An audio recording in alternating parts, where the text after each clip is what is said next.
Olha, eu vou te falar uma coisa, se você assistiu a Cartoon Network quando era criança, bem na época em que o canal estava no auge, meus parabéns, porque você provavelmente foi muito feliz. Porque, sério, o tanto de desenho bom que tinha ali não tá escrito. Eu sempre destaco esses três em especial, que são Apenas um Show, Hora de Aventura e O Incrível Mundo de Gumball, porque pra mim, esses três eram tipo a trindade da Cartoon Network. Eles mostravam como o canal tinha originalidade para criar universos e personagens incríveis. Mas é claro, né, que além desses tinha uma porção de outros desenhos que fizeram história no canal. E se tinha algo que todos eles tinham em comum, era que a gente já sabia mais ou menos o que esperar do próximo episódio. Quer dizer, não completamente. A gente não sabia qual ia ser a história em si. Mas, por exemplo, em Apenas um Show, eu já esperava que o episódio ia começar com o Mordecai e o Rigby lá no parque, e de algum jeito ou de outro, no meio do episódio, eles iam parar em outra galáxia, por exemplo. Só restava descobrir como, né? Agora, existia um programa que era diferente. Um programa em que simplesmente não dava para prever nada, porque ele era totalmente imprevisível. Ele só tinha um objetivo: zoar. Zoar com tudo e com todos, e ainda por cima dentro da própria Cartoon Network. Esse desenho zombava de filmes, séries, políticos, celebridades, e não estava nem aí se alguém ia ficar bravo. Aliás, esse provavelmente era o objetivo: deixar alguém bravo. E o nome dessa pérola era simples: Mad.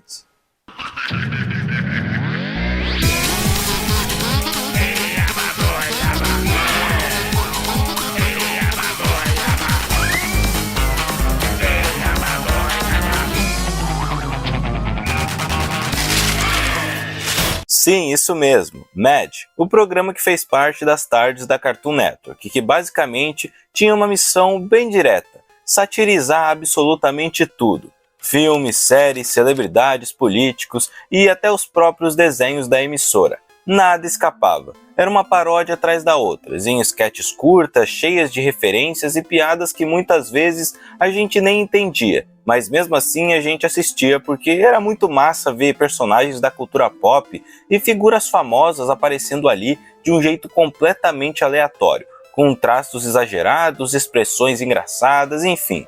Foi um programa que marcou sua época no canal. Mas antes de falar do programa em si, a gente precisa dar alguns passos para trás. Aliás, não só alguns passos, a gente precisa entrar numa máquina do tempo e voltar para os anos 50, porque sim, muito antes de ir parar na TV, o Mad nasceu como revista.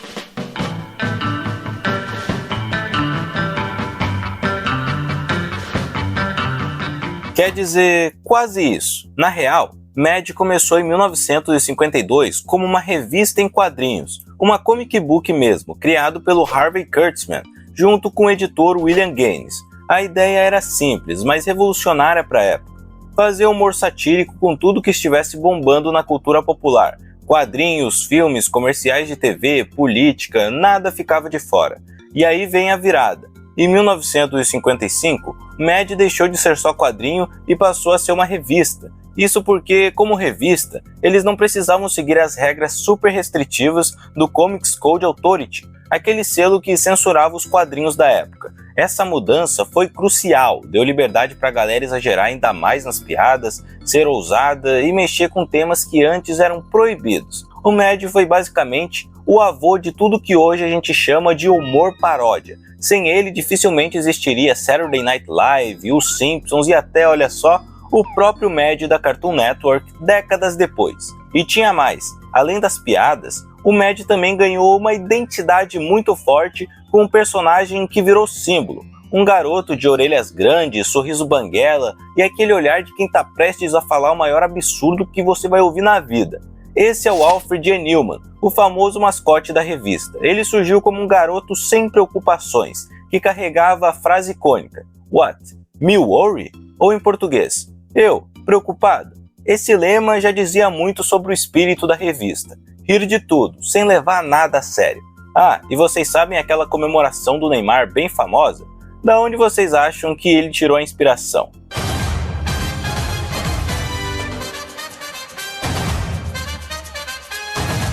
Pois é. E como eu disse antes, a revista não tinha limites, zoava tudo, até política. E ninguém representa isso melhor do que o próprio Alfred E. Neuman. Teve até edição em que ele saiu como candidato a presidente. Sim, aquele garoto banguela, sorridente, concorrendo à presidência. As páginas eram muito absurdos, propagandas de campanha sem sentido, debates impossíveis, slogans ridículos, mas é aí que estava a graça. O Alfred mostrava que muita coisa na política americana já era tão ridícula quanto ele próprio. No fim das contas, o Alfred E. Neuman for President era mais do que só uma piada, era sátira pura, era a revista criticando, zoando e fazendo a gente refletir. Tudo com aquele humor que virou marca registrada. E só para ter uma ideia, algumas das edições mais famosas do Mad foram justamente as que parodiavam grandes ícones da cultura pop, tipo quando zoaram Star Wars colocando o Alfred vestido de Darth Vader, ou quando tiraram sarro do Superman e até dos Beatles, que na época a banda era o maior fenômeno do planeta. O Mad não tinha medo de encarar gigantes. Se algo fazia sucesso, eles iam lá e esculhambavam do jeito mais escrachado possível. E é justamente por isso que o Mad virou um fenômeno cultural nos Estados Unidos. A revista chegou a vender milhões de cópias e virou referência de sátira. Todo mundo queria ler, todo mundo queria ver qual seria a próxima vítima. E foi por causa desse sucesso que, anos depois, alguém pensou: e se a gente levasse esse humor para a TV? E foi exatamente isso que aconteceu. Mas calma, eu ainda não tô falando desse Mad, mas sim desse, Mad TV, lá dos anos 90. Para começar, Mad TV não era desenho nem era da Cartoon. Ele estreou em 1995 no canal Fox, e basicamente era uma tentativa de competir diretamente com Saturday Night Live.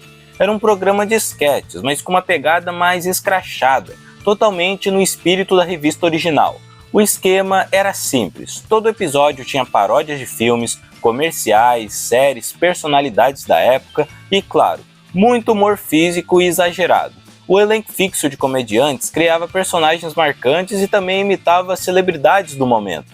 E olha, pode até não ter sido tão famoso aqui no Brasil quanto Saturday Night Live, mas o Mad TV foi um baita sucesso. Durou nada menos que 14 temporadas, com mais de 300 episódios, e ainda revelou vários nomes que depois ficaram conhecidos em Hollywood, tipo a Debra Wilson, que ficou marcada por imitar a Whitney Houston, o Michael McDonald, que tinha o personagem Stewart, aquele adulto com comportamento de criança que virou clássico, e também gente como Nicole Sullivan e Will Sasso, que depois apareceram em vários filmes e séries. Fora que ainda rolou uma temporada especial em 2016 comemorando os 20 anos do programa.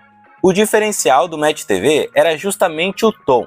Mesmo inspirado no Saturday Night Live, ele era mais agressivo, mais caricato e até mais politicamente incorreto. Era mais próximo da revista mesmo. Não tinha medo de zoar nada e nem ninguém. E dá pra dizer que ele serviu de ponte para Cartoon Network anos depois pensar: se o Mad funciona nesse formato na TV, por que não trazer a ideia para o mundo da animação? Ou seja, o Mad TV foi um elo perdido entre a revista dos anos 50 e o desenho caótico que a gente assistiu na Cartoon. Ele mostrou que o humor do Mad podia sim sair das páginas e funcionar em outro formato.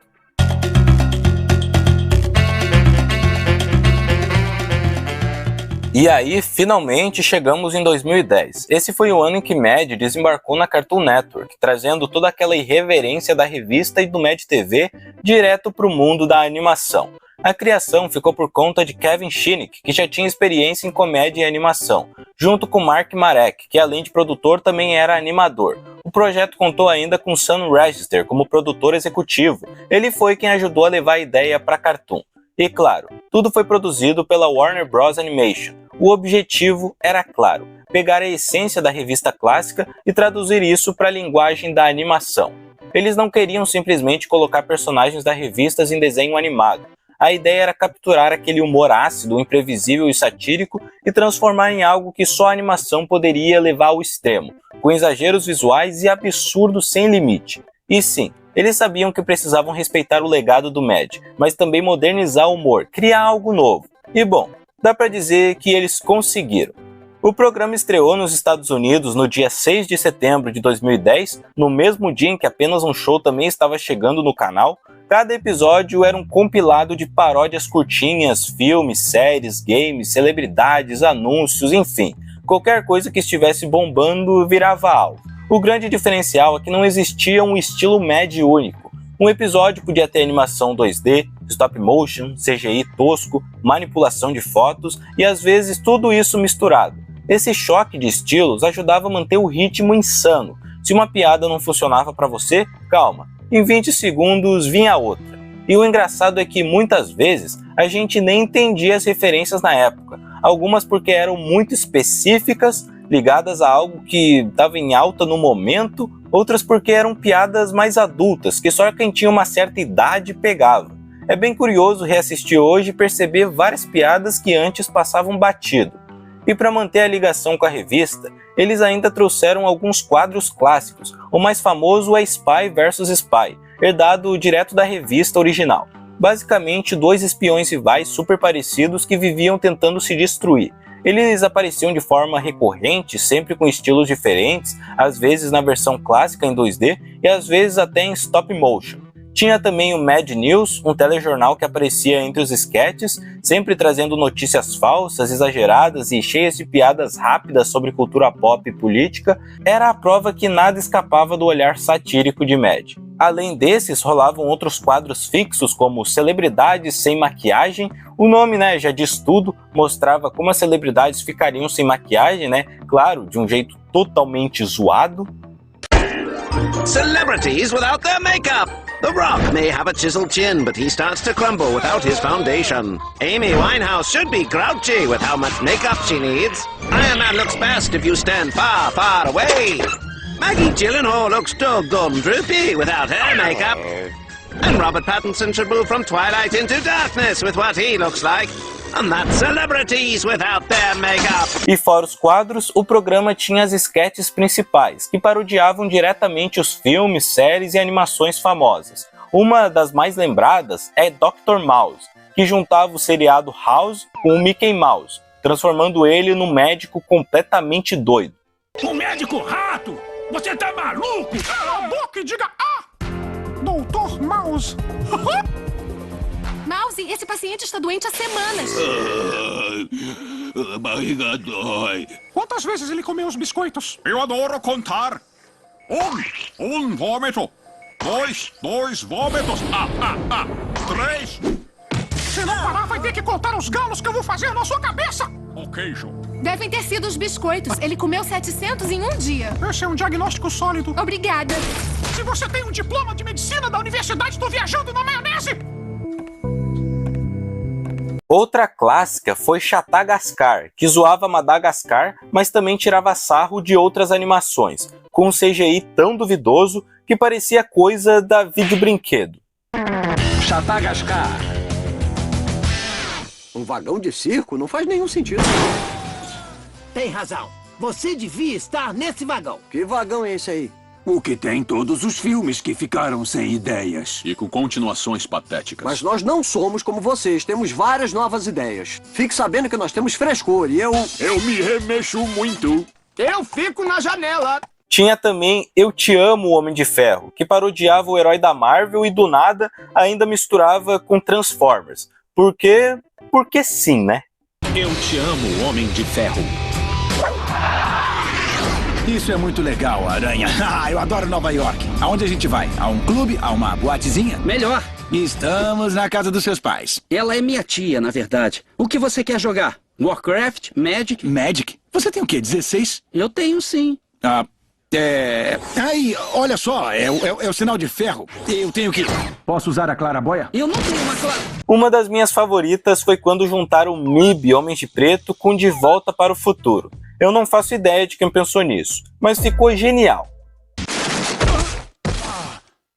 Essa foi por pouco. Eu podia ter me machucado.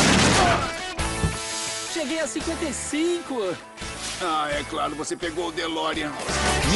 Homens de Volta para o Futuro. Cara, eu queria ir pra 1969, não 1955. Qual é a diferença? Em 69 tava todo mundo assim, tipo, olha aí pra onde é que você vai, rapaz? Mas em 55 as pessoas estavam, aí, vamos dançar pra gente... Ah, bom, sei lá qual é a diferença. McFly! Bom, enfim, eu tenho que encontrar um prédio pra pular e salvar o agente K. Então, boa sorte e divirta-se com esse baile dos peixes. E tinha muito mais. Bovino de Aço, que parodiava Gigantes de Aço, mas trocava os robôs por vacas robóticas brigando. Avatontos brincando com Avatar de 2009, Busca Implacável pelo Nemo, que misturava Busca Implacável com Procurando Nemo. Esse era o espírito do programa, misturar coisas que não tinham nada a ver, mas que de um jeito ou de outro acabava funcionando. O Mad da Cartoon Network durou 4 temporadas, de 2010 até 2013, somando 103 episódios. Só que, mesmo sendo criativo e cheio de piada boa, não teve vida longa. O principal motivo foi a audiência. O humor do Mad era muito baseado em referência. Se você tinha visto o filme ou conhecia o famoso que estava sendo zoado, era hilário, mas se não conhecia, a piada simplesmente não funcionava. E como a cultura pop muda rápido demais, algumas sketches já pareciam velhas pouco tempo depois de irem ao ar. Além disso, a Cartoon Network estava mudando o foco. Ela começou a investir pesado nos grandes sucessos originais, como Hora de Aventura, Apenas um Show e depois O Incrível Mundo de Gumball. Eram desenhos que criavam mundos próprios e conquistavam fãs fiéis. O Mad, por outro lado, era só paródia atrás de paródia, sem personagens fixos nem uma história que segurasse o público. Era divertido, mas não conseguia competir. O resultado foi que em 2013 o programa foi cancelado. Ficou como uma lembrança daquela fase meio maluca do canal. E se o desenho não resistiu, a revista também não ficou muito melhor. O Mad foi gigante entre os anos 50 e 80, vendendo milhões e influenciando todo mundo. Mas o tempo passou, o mercado de revistas impressas começou a desabar, e a internet virou a nova fonte de humor e sátira. Aos poucos, as vendas caíram e a revista já não tinha o mesmo impacto. Em 2019, veio o golpe final. A DC Comics, que era dona do Mad, anunciou que não teria mais edições inéditas regulares. A partir dali, só republicações com raras novidades. Ou seja, era o fim oficial da revista como a gente conhecia. E dá pra ver isso quase como um ciclo. O Mad começou nos anos 50, revolucionando o humor e abrindo caminho para programas como Saturday Night Live, Os Simpsons, Family Guy e até o Mad TV e o desenho da Cartoon Network depois. Só que depois de tantas décadas, acabou sendo engolido pela velocidade da internet. Mas mesmo tendo chegado ao fim, dá para dizer que o Mad cumpriu sua missão. Ele mostrou que dá para rir de qualquer coisa. Celebridades, política, filmes e até dos maiores ícones da cultura pop. O desenho, mesmo durando só 4 temporadas, levou esse estilo para uma geração nova, que talvez nunca tivesse ouvido falar da revista. E o legado ficou. Hoje a gente vê esse mesmo tipo de humor nos memes, nos vídeos de paródia, nos programas de comédia que continuam tirando sarro da cultura pop. Enfim, o Mad pode ter acabado, mas a sua influência está viva até hoje. Talvez mais viva do que nunca. Então é isso, meus amigos. Obrigado por terem assistido. Me conta aí se você já conhecia o Mad. Caso sim, qual a época que você pegou? A da revista ou assistindo na TV? Bom, fato é que Mad é muito importante para a cultura pop, mesmo que às vezes a gente se esqueça disso, né? Mas enfim, é isso. Até a próxima.